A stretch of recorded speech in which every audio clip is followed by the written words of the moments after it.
केदारनाथ धाम में आई भयानक आपदा को 10 साल बीत चुके हैं। साल 2013 में 16 और 17 जून को आई इस आपदा में हजारों की तादाद में लोग मारे गए, कई हजार लोग लापता हो गए।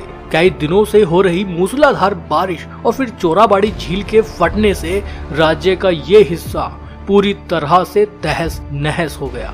हमेशा सौम्य और शांत दिखने वाली मंदाकिनी नदी अपने रौद्र रूप में थी। आखिर क्या हुआ 16 जून की रात, आखिर क्या हुआ 17 जून की सुबह को कि पूरा केदारनाथ धाम तहस नहस हो गया। आइए जानते हैं कि आखिर क्या हुआ उस रात। जय श्री केदार, हर हर महादेव।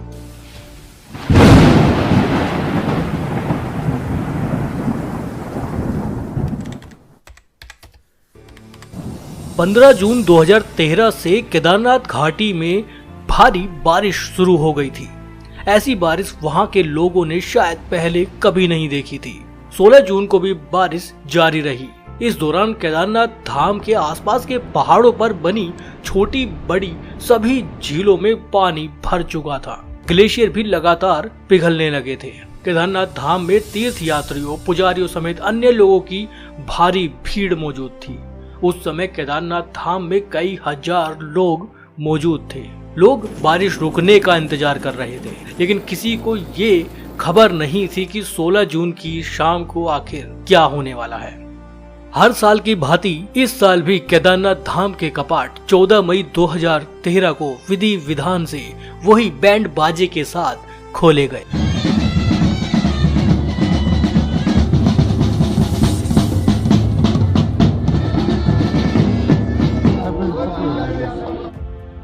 बड़े स्तर पर पूजा पाठ का आयोजन किया गया। 14 मई 2013 से 15 जून 2013 तक लगातार सरलता पूर्वक केदारनाथ धाम यात्रा चली। उस दौरान कई हजार लोगों ने केदारनाथ बाबा के दर्शन भी किए। लेकिन 15 जून से लगातार केदारनाथ धाम में बारिश का सिलसिला शुरू हो गया। पैदल रास्ते पर लोग बारिश में भीगते हुए केदारनाथ धाम की ओर बढ़ रहे थे। शायद वो आने वाली इस भयंकर आपदा से बेखबर थे। केदारनाथ धाम में शाम ढल चुकी थी और बारिश अभी भी जारी थी। केदारनाथ धाम के आसपास बहने वाली नदियां मंदाकिनी और सरस्वती नदी पूरे उफान पर थी। खासकर मंदाकिनी नदी की गर्जना लोगों को डराने वाली। लोग मंदिर में दर्शन करने के लिए लाइनबद्ध खड़े हुए थे। लोग पूरी तरह से अनजान थे कि आज रात एक भयंकर त्रासदी से उनका सामना होने वाला है। मंदाकिनी नदी का स्रोत केदारनाथ के पास के पहाड़ पर चोराबाड़ी झील है, जिसमें पानी लगभग लबालब भर चुका था। केदारनाथ के आसपास के पहाड़ों पर बादल फट रहे थे, जगह जगह लैंडस्लाइड हो रही थी। सभी तीर्थयात्री केदारनाथ मंदिर के आसपास बने होटल और धर्मशालाओं में आराम कर रहे थे। पुजारी समेत अन्य स्थानीय लोग भी इस बात से पूरी तरह से अनजान थे कि केदारनाथ धाम के लिए वो रात भारी गुजरने वाली है। करीब 8:30 बजे केदारनाथ में पहली बार मौत के भयानक मंजर से लोगों का सामना हुआ।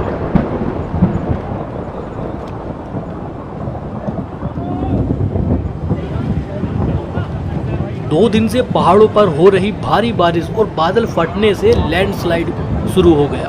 केदारनाथ धाम में 16 जून 2013 की रात में करीब 8:30 बजे लैंडस्लाइड हुआ और मलबे के साथ पहाड़ों से भारी मात्रा में पानी और मोटे मोटे पत्थर केदारनाथ घाटी की ओर बढ़ने लगे। वो सैलाब इतना तेज था कि जो बह गया सो बह गया, लेकिन इसमें कई लोग जो बाल बाल बच गए वो जान बचाने के लिए इधर उधर भागने लगे। जिस केदारनाथ धाम में बाबा केदारनाथ के जयकारे गूंज रहे थे, हर हर महादेव के जयकारे गूंज रहे थे, वहां चीख पुकार मच गई।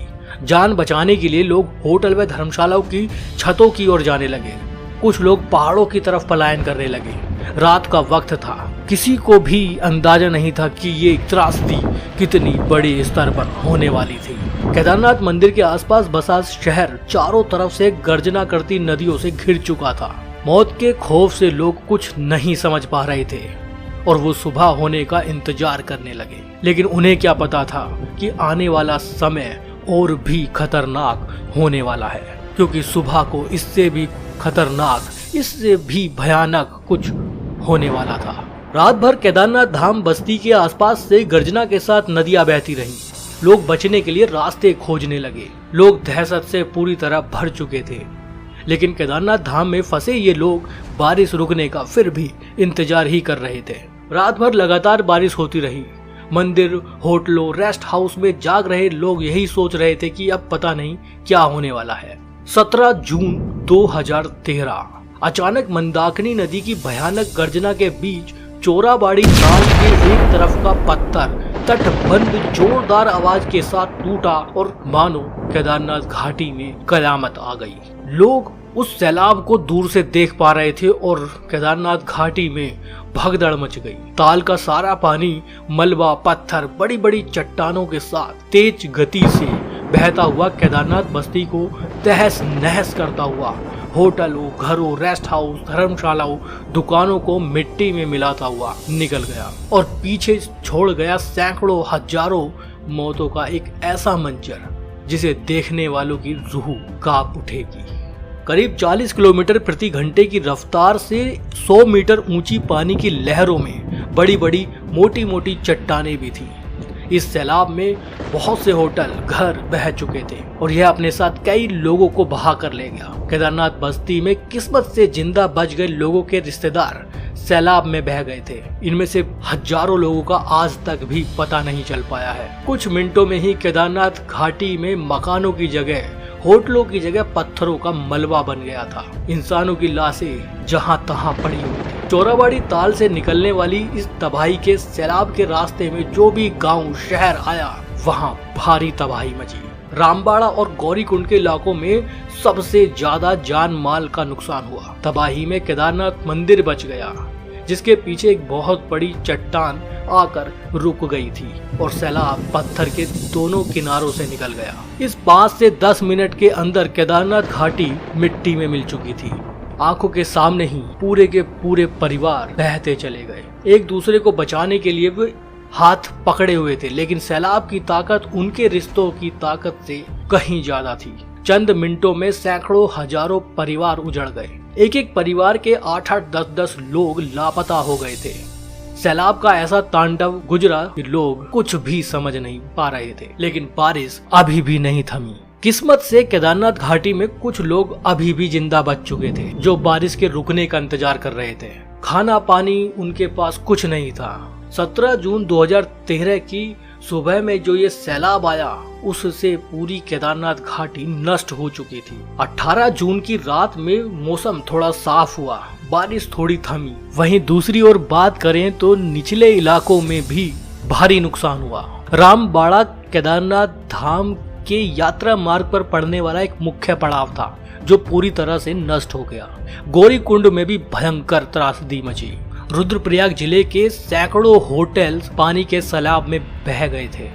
ऋषिकेश में लक्ष्मण झूला को गंगा जी छूने को आतुर थी। परमार्थ निकेतन के सामने मौजूद भोले बाबा की मूर्ति भी गंगा जी की धारा में डूब चुकी थी। ये एक महाप्रलय थी।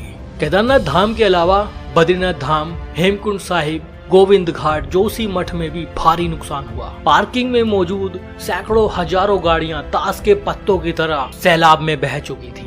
और उधर देहरादून में प्रशासन और शासन को अंदाजा भी नहीं था कि ये त्रासदी कितनी बड़े स्तर पर हो चुकी है। 16 तारीख की सुबह ये आपदा आई, 18 तारीख की रात तक ना राज्य सरकार को इसकी गंभीरता का पता था, ना केंद्र सरकार को इसकी गंभीरता का पता था, ना मीडिया को इसकी गंभीरता का पता था, ना देश को इसकी गंभीरता का पता था। केदारनाथ धाम से पूरी तरह से बिजली और फोन कनेक्टिविटी खत्म हो चुकी थी।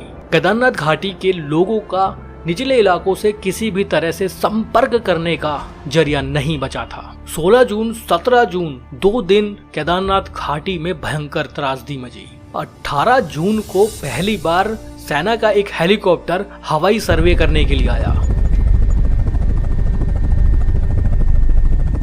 जिसमें उन्हें पता चला कि ये एक भयंकर त्रासदी है। रामबाड़ा तो मानो पूरी तरह खत्म हो चुका था। केदारनाथ घाटी का जब हेलीकॉप्टर से व्यू देखा गया तो प्रशासनिक अधिकारी भी सन्न रह गए। वो समझ चुके थे ये एक साधारण आपदा नहीं, ये एक महाप्रलय है जिसमें हजारों लोग जान गंवा चुके हैं। लेकिन 18 जून को भी किसी भी तरह की राहत केदारनाथ धाम में नहीं पहुंचाई जा सकी।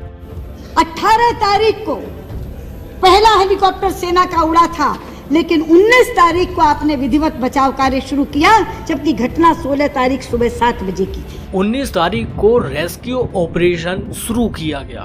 3 दिन लोग इसी भयंकर त्रासदी से जूझते रहे। लोग केदारनाथ घाटी में जहां तहां फंसे हुए थे, भूख और प्यास से लोग मर रहे थे। तीर्थ यात्रियों के शरीर मलबे में जहां तहां दबे हुए थे। रेस्क्यू ऑपरेशन में इंडियन आर्मी, ITBP, अर्धसैनिक बल, एयरफोर्स, स्थानीय पुलिस और दूसरे सभी फोर्स ने बढ़ चढ़ कर हिस्सा लिया। लगातार रेस्क्यू ऑपरेशन चलाया जाने लगा।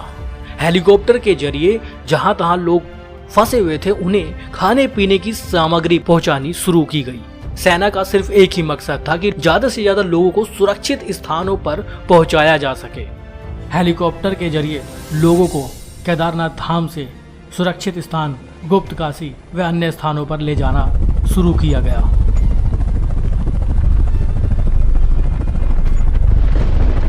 केदारनाथ धाम में हुई तबाही की खबर से देश पूरी तरह सन्न रह गया। सैटेलाइट से जो तस्वीर केदारनाथ धाम की पहली बार जारी की गई वो पूरी तरह से डराने वाली थी। जहां पहले पूरी बसी हुई बस्ती हुआ करती थी, वहां सिर्फ मलबे का नजारा देखने के लिए मिल रहा था।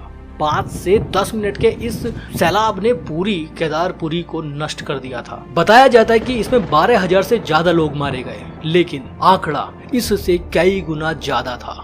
लेकिन सरकारी आंकड़ा तो सिर्फ 4,000 मौत की गवाही देता है। लेकिन आप और हम सभी जानते हैं ये एक महाप्रलय थी और इसमें कई हजार लोग अपनी जान गंवा चुके थे। केदारनाथ घाटी में आई इस महाप्रलय की एक मुख्य वजह धारी देवी मंदिर को जलमग्न किया जाना भी बताया जाता है। उधर 16 जून को धारी देवी जलमग्न हुई। उसी दिन धारी देवी जलमग्न हुई और इधर केदारनाथ में जल प्रलय आया, जो ऐसा जल प्रलय आया जो हजारों जिंदगियों को लील गया, जो एक विनाश की लीला करता हुआ चला गया। धारी देवी मंदिर पर एक विद्युत परियोजना बांध बनाया जाना था। 15 जून को धारी देवी मंदिर की मुख्य शिला को जलमग्न किया गया और 16 जून को केदारनाथ धाम में यह भयंकर त्रासदी आई। सेना ने अपना काम बखूबी किया। लोगों की जान बचाने के लिए हेलीकॉप्टर से उन्हें रेस्क्यू किया जा रहा था। कुछ चंद लोग ही जिंदा रह पाए थे। NDRF, भारतीय सेना ने मिलकर हजारों लोगों को रेस्क्यू किया, लेकिन उनसे कहीं ज्यादा कई हजार लोग इस सैलाब में बह चुके थे। लोग जहां तहां अपनी जान बचाने के लिए फंसे हुए थे। लोग पहाड़ों की तरफ पलायन कर रहे थे। लोग समझ रहे थे कि जितना हम पहाड़ों पर ऊंचाई पर जाएंगे शायद अपनी जान बचा पाएंगे। केदारनाथ धाम में आई इस भयंकर आपदा में सरकारी आंकड़ों के हिसाब से करीब 4200 से ज्यादा गांव पूरी तरह से संपर्क से टूट चुके थे। 2142 भवन पूरी तरह से नष्ट हो गए। जल प्रलय में करीब 1300 हेक्टेयर कृषि भूमि भी नष्ट हुई। सेना और अर्धसैनिक बल ने करीब 1.25 लाख लोगों को रेस्क्यू किया। 30,000 लोगों को स्थानीय पुलिस ने बचाया। 1,000 स्थानीय लोग अलग अलग जगहों पर मारे गए। 11,000 से अधिक मवेशी बह गए, जिसमें घोड़े, खच्चर और अन्य जंगली जानवर भी मौजूद थे। 100 से ज्यादा छोटे और बड़े होटल पूरी तरह से पानी के सैलाब में बह गए।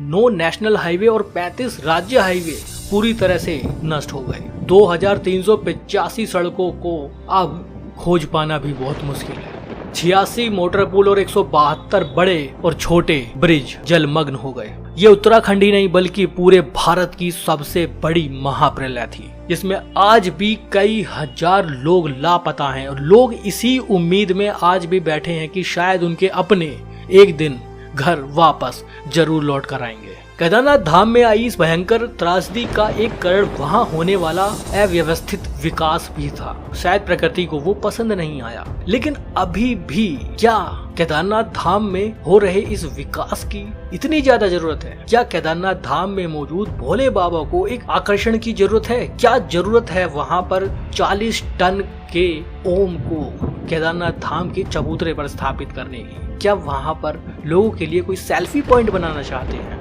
क्या जरूरत थी केदारनाथ धाम के मुख्य गर्भगृह को सोने की परत चढ़ाने की? जिस केदारनाथ धाम की भव्य इमारत को हमें संरक्षित करना चाहिए, जिसका संरक्षण हमें करना चाहिए, उस पर सोने की परत क्यों चढ़ाई जा रही है? क्या जरूरत है इस दिखावे की? क्या सच में केदारनाथ धाम में लोगों को आकर्षित करने की जरूरत है? जहां यात्रा सीजन में रोजाना कई हजार लोग पहुंचते हैं, वहां ये सब दिखावटी चीजें करने की क्या जरूरत है?